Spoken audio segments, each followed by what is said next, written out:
So did Jupiter do that? Let's have a look. I'll animate Jupiter and let it drop a tail.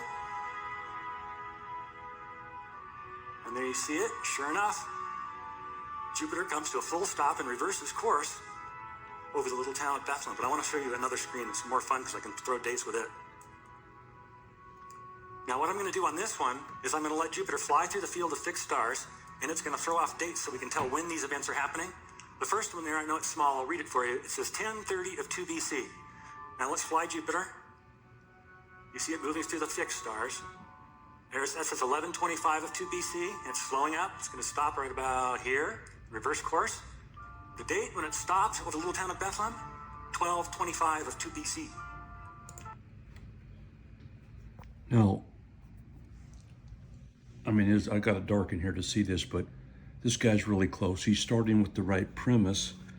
He's got the wrong conjunction between Jupiter and Regulus, which is, you know, he's close, but he's 1 year off.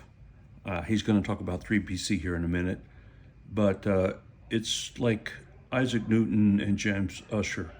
They both were so very close. But with the math, you're able to align all of those days. Let's go further. Does that date sound familiar? Well, Mr. Larson, you mean they went down there on Christmas? Well, turns out that's true. Am I saying that Jesus was born on 12/25? No, I'm not saying that at all. Absolutely. In fact, I don't think anyone thinks that. No, what I'm saying is that is quite literally, quite possibly the date of the first Christmas. Did it have any meaning to them? No, it had no meaning. The date had no meaning to them because they didn't even use our calendar system. I mean, but it does have meaning to us. It could well be assigned to us. Let me give you the chronology now.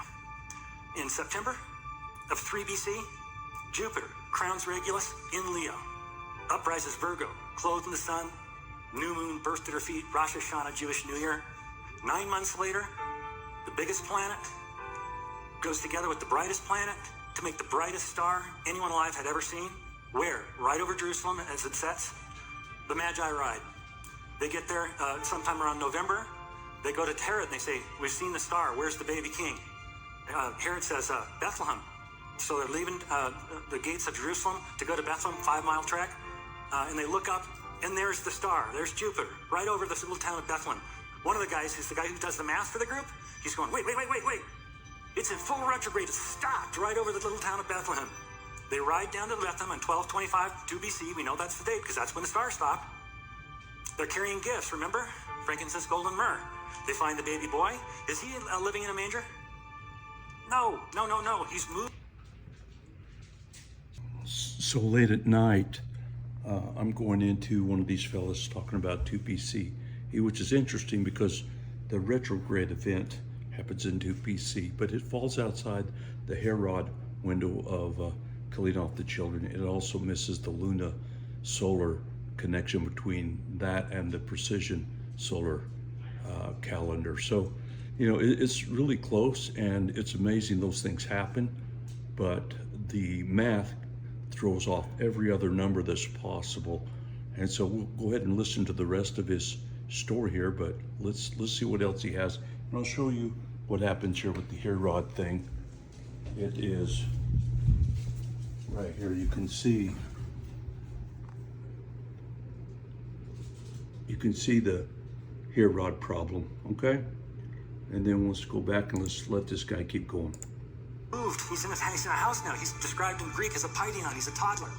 They find the baby boy and they present these fabulous gifts to him on what turns out to be the first Christmas.